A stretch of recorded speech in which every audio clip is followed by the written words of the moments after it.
ورونو یوه خبره شوله. یوه بله خبره واورئ. اوس طالبانو د شرق او د غرب په مابین کې فرق څه دی د دوی دواړو د سیاستونو په مابین کې؟ یو سیاسی دنیا، یو شرقي دنیا ده، یو غربي دنیا ده. غربي دنیا ده اروپا ده، شرقي دنیا روس. په دې دنیا په شرقي دنیا کې لوی بدماش روس ده، جمع چی. شرقي غربي دنیا کې امریکا او غرب ده. د امریکایان خو دومره ډېر هوښیار خلک نه دي طالبانو ورونو، دا خو علمي خلک اصل کې اروپایان دي، ډېر دی په علومو کې ډېر مهارتونه پیدا کړي دي. امریکایان خو د جنګي سپي غوندې دي، خلک ښکاري. اوس دوی هم ځان ته یو سیاست غوره کړی چې دنیا کې علمي خلک پیدا کړي، دوی ځان ته بیایي، هلته خرچې ورباندې کوي، مصرفونه. موږ چې د کمال سړی راکې پیدا سي تر څو چې ګل کو دې ته ډېر خوشحاله یو چې زه پکې را شین سم او دی ورک سي له منځه. دی موږ د افغانانو بیا فکر ده په اسلامي امت کې. نو د شرق او د غرب د سیاستونو په منځ کې فرق چی و؟ تاسې غوږ سئ طالبانو. فرق یې دا و، شرقي دنیا کې به چې کله خپل دښمن ځپه، په دې باندې به یې ځپه چې سر یې پې باندې داسې وځپه، مړ یې که. روسانو کې دا عادت و د شرقي دنیا. د شرقي دنیا عادت دا و چې تاسې د خبرې ته غوږ ونیسئ. شرقي دنیا کې عادت دا و چې دښمن وزني، وایي دښمن له منځه وړي، له زه سره مقابله کوي، به شدخ الرأس کوي، سر یې ورته ځپي، یعنې مړ کوي یې. غربي دنیا څنګه کوي؟ له دښمن سره څه معامله کوي؟ غربي دنیا له دښمن سره داسې معامله کوي چې د هغه زړه او د هغه فکر او د هغه طبیعت ځان ته راړي. مړ کول نه کوي، مړ کول نه کوي، فکر یې ځان ته راړي. کله چې فکر ځان ته راواړو، بیا لکه د بله ورځې چې د وینزویلا رئیس جمهور وتښتو، هلته د ټولو خلکو فکر، وینزویلا خپله یو امریکایي وطن ده، امریکا خو یوه لویه وچه ده. وینزویلا رئیس جمهور یې ژوندی وتښتو، چا ټک پې وکړ، فوج یې درلوده، وزیر دفاع یې درلوده، یو ډز چا ورباندې کړی، ولې وتښتو؟ په دښمن باندې څنګه کامیابه سو؟ په دښمن باندې کامیابي د داسې راغلله چې هلته فکران خلک څوک کړل. د غربیانو عادت و قانون دا ده، هلته دوی داسې کوي، فکران خلک جوړوي، فکر یې چې جوړ که خپله یې څوک راواخیسته، سړی وتښتو. دا د غرب او د شرق د دواړو په مابین کې فرق ده.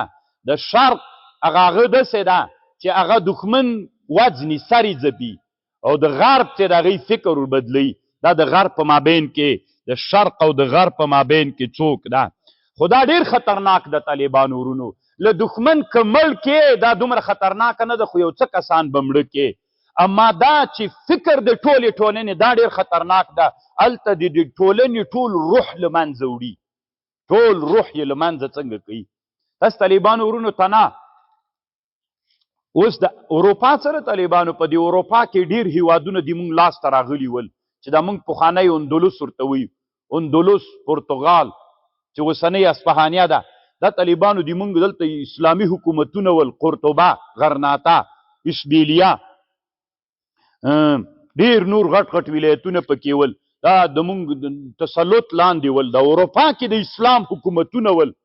تاسې د اندلس په اړه تاریخونه وګورئ، خو نن هلته یو مسلمان هم نسته ده. بیرته نصرانیت هلته غالب سو، هلته فکر د چا راوړ؟ غربي فکر یې هلته راوړ، انسانان له منځه مسلمانان ویوړل. هند د ښه مثال هند ده، ښه مثال طبیعت و کاشغر ده. د هغه جنه اوس موږ مسلمانان هلته ورځ تر بلې د اسلام لمن همداسې په راټولېدلو ده، ورځ تر بلې. ترکیه دا اوس اردوغان خو که هر څومره د طالبانو بیا هم اسلام ته ډېره ګټه ورسېدله، یعنې هغه اسلام روحیه یې بېرته راژوندی کړی. ترکیه مکمل ملحد ګرځېدلی و چې دا د عثماني خلافت یو لوی پایتخت و، هلته پکې داسې حالتونه یې را پیدا کړل. نو دا د اسلامي امت چې روح مړ کې، دا ډېره خطرناکه ده له دې نه چې څوک مړ کې، خپله جسد یې مړ کې. طالبانو ورونو په اسلامي امت کې یو هند کې یو شاعر تیر سوی ده، اکبر اله آبادي ورته وایي. دی یوه خبره کړې ده، ډېره خطرناکه خبره یې کړې ده. هغه داسې لیکلي دي، وایي دا هغه څه ده څه ورته وایي، دا فرعون، د فرعون وایي ډېر لیونتوب کړی ده، فکر یې نه ده کړی. فرعون اوس په ټوله دنیا کې نوم بد ده، لکه یذبحون ابناءهم ویستحیون نساءهم د خپلې بادشاهي د بقا دپاره یې څوک وځل واړه ماشومان خو رنګه بده ده په دنیا کې دی وایي دا اکبر اله آبادي وایي که فرعون قمقل داسې کړي وایي داسې پوهنتونونه لکه نن چې غرب جوړ کړل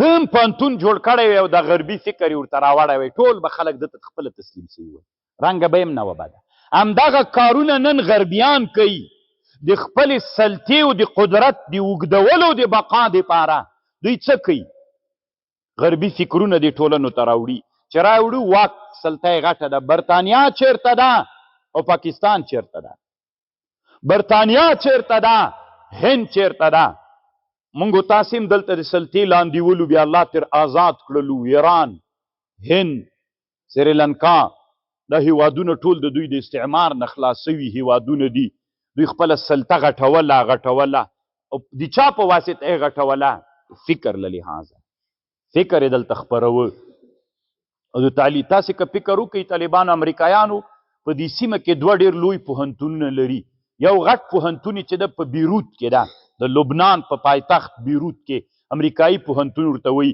دې پوهنتون کې دا د موږ تاسې پخوانی رئیس جمهور څه اشرف غني دا د دې پوهنتون نه فارغ وو دلته یې موږ ته ویلې داسې یې موږ ته ویلې اسلامي امت دومره ویده سو همدغه هغه ته یې ویلې ای غربیانو په ما باندې لات و منات خرڅ کوي خو چې مسلمانان وي لات و منات خو م پېژانده که نه د مکې بوتان ول اسلامي امت یې داسې شوقمن که وایي ما ته لات و منات راوړئ خو مسلمانان لات و منات راوړئ لات و منات مسلمانان وي نو همدغه لات یې موږ ته راوړ منات یې پاکستان ته راوړی ده نو هلته په تختونو باندې کېنولي دي او ټولنې ته وایي چې دا لات او دا منات څوک دي مسلمانان دي نو چې د بیروت د امریکایي پوهنتون نه یو سړی فارغ وي او نو هغه روح به څوک وي الحاد او کفر به روح وي نو هغه روح یې دلته راوسته دلته یې موږ ته کېنولی یو هېڅ شي باندې خبر نه و غوښتل چې دا ټولنه بدله کړي ورباندې والله عز وجل د مجاهدینو د قربانیو په برکت باندې ایدی جلات ورک منات الله ورک کی کنه الله ته خو آسانه ده الله به دا ارمان د مسلمانانو پوره کی خو یوه خبر واورئ مجاهدینو خو خپله قرباني وکړه اوس د علماو مسؤلیت ده کنه علماو ډېره برخه جهاد کې وانه خیستله خو اوس د علماو مسؤلیت دا ده چې تیاره بادشاهي ورته برابره ده د غربي افکارو د لرې کولو او د اسلامیزم په دې سیمه کې د واکمنولو کار د دوی دغه د مجاهدینو کار نه د هغوی خپلې ستړي تېرې کړي دي نو موږ ته وایي او بل لوی پوهنتون په سیمه کې چې دوی جوړ کړه د کابل نړیوال پوهنتون دا پوهنتون هم امریکایي پوهنتون و الله عز وجل له فتح نه وروسته په دې پوهنتون کې درس د ما نصیب کړ یو 40 ورځې د ټول افغانستان محصلین هغه ټاپ محصلین راته راجمع کړل 40 ورځې مو درس ورته ویلې 40 ورځو کې هغه محصلین د پوهنتون محصلین ول داسې مې کړل لکه طالبان غوندې داسې ول اوسه پورې هغه یعنې که تاسې ووینئ د تاسې 40مه اوله ورځ چې زه راغللم زه چې ولیدلم وایي یره خو ما انتحاري مې کړه موږ نه وایي داسې خلک جوړوي 40مه ورځ چې ما له دوی نه خدای په معنی اخیستله زړلي یې داسې انسانان ترې نه جوړ سول څڼې وې بیا سپي ویښتان پرېښودل ګیرې پرېښودلې پګړیګانې شروع سولې اوس هغه الله عز وجل په 40 ورځو کې د اسلامیزم د فکر خلک وګرځېدل نو که دا لړۍ دوام وکړي خو دا خو ډېر بخیل وطن ده که نه تا بیا مخته نه پرېږدي چې نه بیا به بیا دی مشهوره سي زموږ اسلامي امت ته ګټه مقصد ده دا مو نه ده مقصد چې زه له خپل